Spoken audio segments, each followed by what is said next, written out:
the most difficult problems in IDP is about these medicals and the student problems. It's high time that the government, the government consider this part of the country as their own and then give some settlements and intervene as soon as possible and as genuine as they can. We will go back to our land. This is our land. Manipur is our motherland. Then we will go back. No, Meiteis and Kukis are not separate. We will go back to our place and we will settle. And number two, we demand for justice for the people who have been killed, brutally, mercilessly, and our sisters and our mothers who were raped and all sorts of atrocities that has happened to them. And the second is we demand justice. And the third will be our call for homeland, our call for separate administration, our call for union territory under Article 239A. That is the ultimate goal. Hi, I'm Grishma Kuttar, and you're listening to episode 9 of Mission Manipur, a frontline podcast that looks in detail at the Manipur conflict. This episode is titled 2 Years.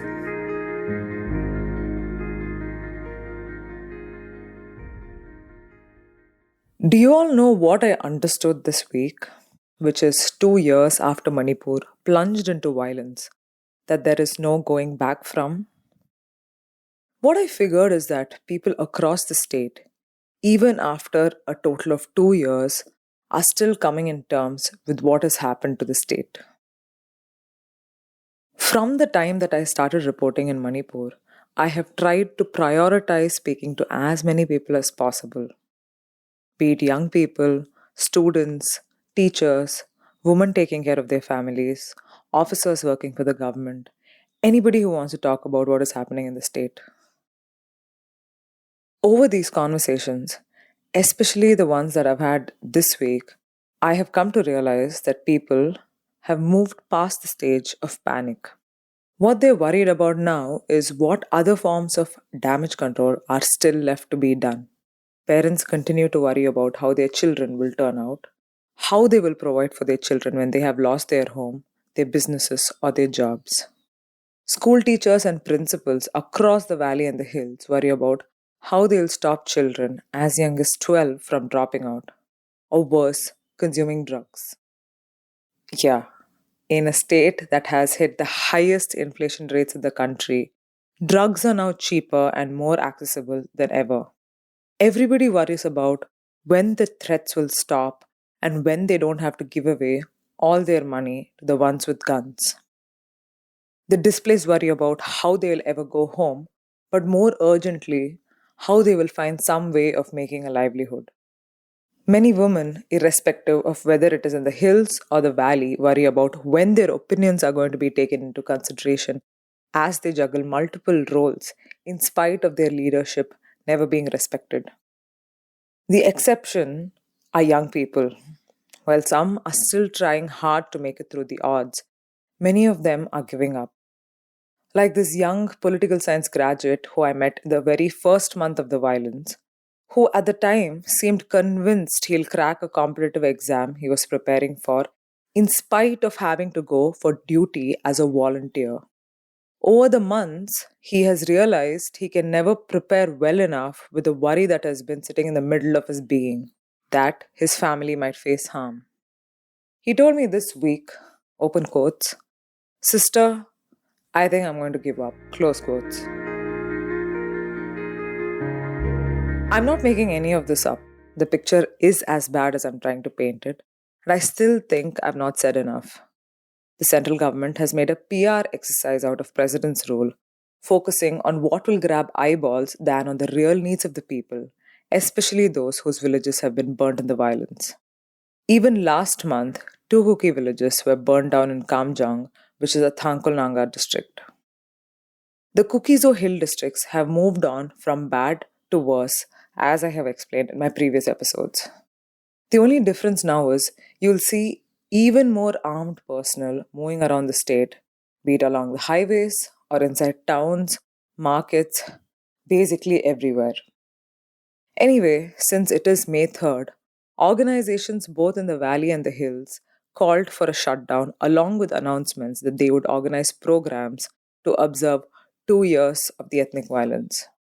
I decided to attend programs in Bishnupur and Churchandpur districts, and I'll be sharing what I've observed in both these districts.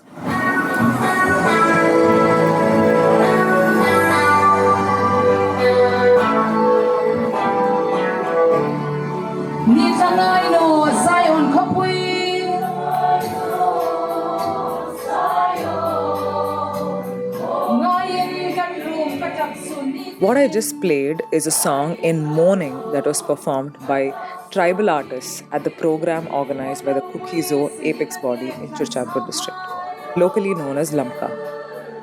The program was called Observance of Kukizo and Meitei Separation Day.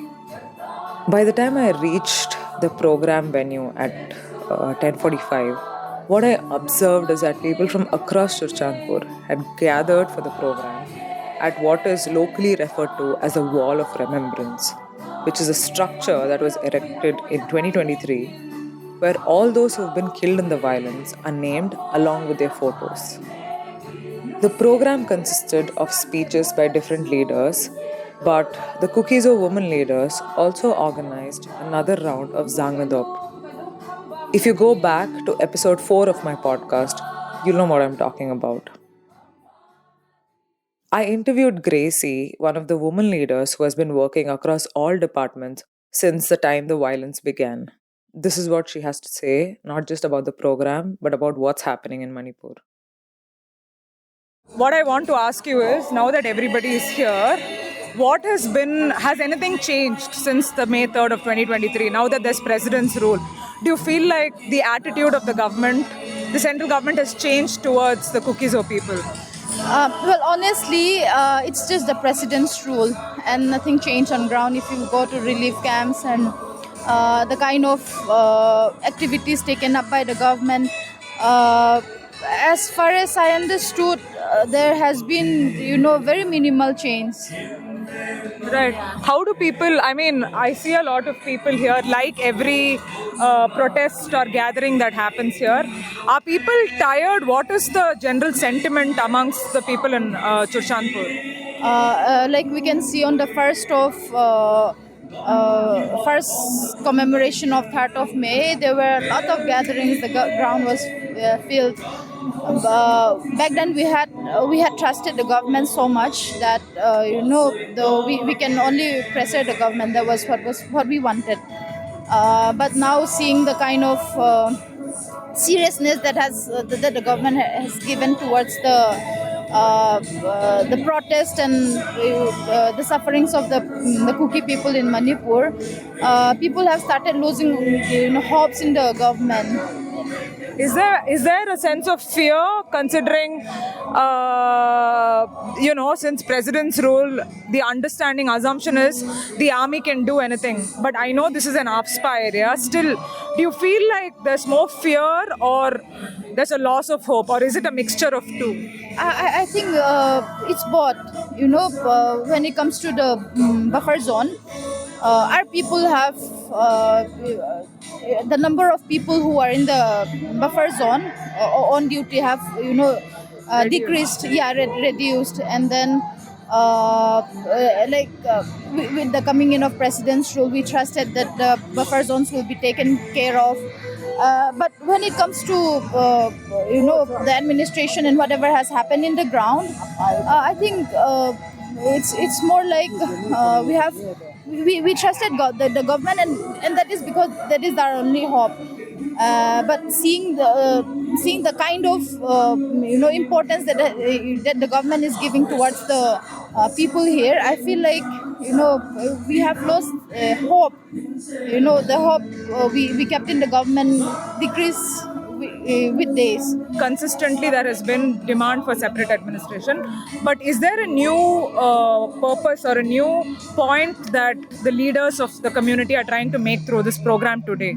Well, I feel like this is a commemoration of whatever has happened on the 3rd of May, number one. And number two, we demand for justice for the people who have been killed, brutally, mercilessly, and our sisters and our mothers who were raped and all sorts of atrocities that has happened to them. And the second is we demand justice, and the third will be, our call for homeland, our call for separate administration, our call for union territory under Article 239A. That is the ultimate goal. But it's been 2 years, like we know, and there has been barely any kind of justice, so to say, in any of the cases, be it the cases of rape or be it the cases of murder, be it the cases of lynching. There has not been much movement in the cases. What do you have to say about that? It's very disappointing, and it's sad also, and then even for small things also we have to go to Delhi, and for small things like SSC Examination. being unfair to the Northeast citizens, where the hate has been decreased without prior information. Even for such small things also we have to go to the Supreme Court. And it's high time. It's high time that the government pays attention to the kind of injustice we are facing here in Kuki areas of Manipur. Right. Also, the audio tapes case is in the Supreme Court, but there is no sort of action that has been taken against the Chief Minister. What do you have to say on that? Exactly, not just action being taken. He's been moving around freely, and he is still executing the chief minister's duty, and he's roaming around free. And I request the people in power and the Supreme Court to to take actions as per the law. Okay. Finally, my final question is, it really feels like, other than the fact that they announced president's role, again, after such a long time, there doesn't seem to be a kind of sincerity that the central government is approaching this with, right? I mean, they're calling your leaders to Delhi, but nothing is coming out of it. How far do you think this demand of separate administration, how far do you think this demand would be met? Do you feel like they would take this demand seriously? I don't know if the government takes it seriously or not, but we are very sure that even though it takes us 50 years or more than that, we will still keep fighting for it. But I feel that it's high time that the government the government consider this part of the country as their own, and then give some settlements and intervene as soon as possible and as genuine as they can.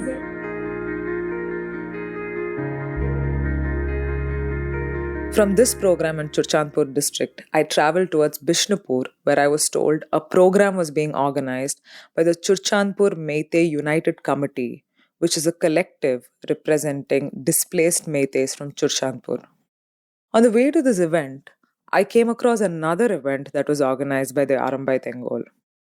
The group, which is locally referred to as Biren's personal army by many Meiteis themselves, has been charged with many heinous crimes against the Kuki-Zo, including recruiting and instigating young people in the valley towards more violence. In spite of numerous FIRs that have been registered against them, there seems to be a lack of political will, in spite of it being president's role now, to prosecute the group for its crimes. You can read my investigative piece profiling them in the April 2024 edition of The Caravan.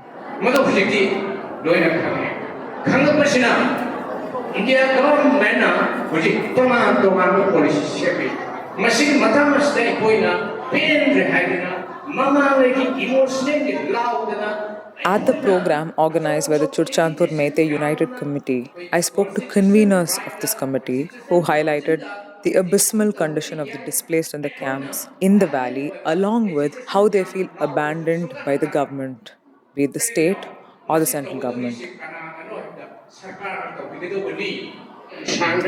The most difficult problems in IDP is about these medicals and the student problems. Since from the 2023 3rd May, we don't get any facility about these students.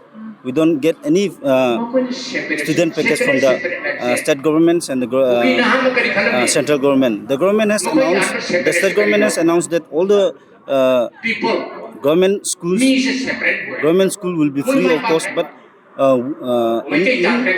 in our area we don't have any good government schools, so we don't send any student from IDP government schools, and we don't get any books, notebooks, textbook also. So we have a big problems about these students. What about relief supplies for people who are displaced and medical facilities? Medical facility, we don't have The any- government did say that they will be providing it free of cost, right? At least the basics. No, we don't have any medical facility. We have medical facility only this CMST card, Chief Minister, CMST card and PMJY cards. Then other, we don't have any medical facility. The critical patient have been they have suffered this medical problem Because they are not able to afford it. Yes. So that's medical facilities. What about relief supplies? Like the government is supposed to give a bunch of stuff to all the displaced people, right? Like provisions, rations, and all of that. Is that at least regular, like the basic stuff? Yeah, that is regular. The Delhi usage is regular. But other than that, medical facilities, education for students, health, all of these are the things that you're facing an issue. Yeah. We are facing that only medicals and the student issues. The government has been, the governor, after the president's rule, has been saying that they will resettle all the displaced back in their homes. Do you think that will happen? Yes, of course, will happen. We will go back to our land. This is our land. Manipur is our motherland. Then we will go back. But now there is this problem, right, where Meiteis are separate and Kukis are separate. So how will the displaced people go back to their home? No, Meiteis and Kukis are not separate. They are demanding the separate. No, the Meitei are not separate. We will go back to our place and we will settle. When the state government and the central government have given the full security to the IDPs, then we will go back and we will settle. Right now, the final question, is the living condition in the relief camps okay? Because whenever I visited the camps, there was no clean drinking water. There was a lot of sanitation issues. This is what I saw in the camps in and around Moirang and Bishnupur. Has it gotten better? No. We don't, this relief camp is not, not fit, It's not fit for living. not fit for living because we have sanitation problem and we don't have any this sanitation problem, Cleanliness and all of that. cleanliness and that Like, are there enough toilets? toilet not sufficient and not making properly. So, like, the most affected in this violence are people who are displaced, right? But I don't see enough leaders, politicians speaking about the displaced. They are not speaking about the problems of the displaced, nor are they trying to work towards resolving the problems of the displaced. Why do you think that is? Yeah, of course. In my opinion, that they are not speaking. They are not thinking about this IDPs. They think about this political. They give more importance to the political. They don't give the these issues problems issues. They're not giving. They're not focusing on. They are not focusing Issues of the displaced. that issues. They are focusing about their politicals. मुझे ये समझ में नहीं आ रहा है कि जो victims है वायलेंस का, जो लोग मरे हैं और जो डिस्प्लेस्ड है, यही डायरेक्ट विक्टिम्स है ना, तो क्यों 2 साल होने के बाद भी विक्टिम्स के बारे में लोग इतना बोल नहीं रहे हैं? सभी ये एक्सटॉर्शन के बारे में बात करते हैं, बंदूक के बारे में बात करते हैं, वायलेंस के बारे में बात करते हैं, लेकिन डिस्प्लेस के बारे में लोग बात क्यों नहीं कर रहे? देखो, जितना भी रिलीफ कैम्प है, इसको जो चला रहा है वो जो अपना पॉलिटिकल, जितना भी पॉलिटिकल लीडर्स एरिया का वही लोग चला रहा है। जैसे हम लोग को विक्टिम के लिए जो हक जो मांगने वाला है उसको दबा के रखा है। ऑलरेडी अब मैं बोल चुका हूँ, हम लोग का रिलीफ के में अराउंड 300 विक्टिम है, उसमें खाली 100 विक्टिम रहता है, बाकी का 200 वो बाहर में रहता है, उसका फैमिली या में कोई रहता है, रेंट पे रहता है। क्योंकि जैसे मेरा बेटा जो है इम्फाल में पढ़ता है, उसको पढ़ाने के लिए हम लोग इम्फाल में रहते हैं। जैसे हम लोग रिलीफ कैंप में नहीं रहते, इसलिए हम लोग को इसका बेनिफिशियरी जो मिलना था वो काट दिया है, नहीं दिया है अभी। ये सिस्टम है। हम लोग इसके बारे में सीएम को भी अप्रोच कर दिया, डीसी को भी किया, बहुत सारे, अभी तक इसका कोई सोल्यूशन हमको नहीं आ रहा है। ये प्रॉब्लम है, सबसे मेन प्रॉब्लम।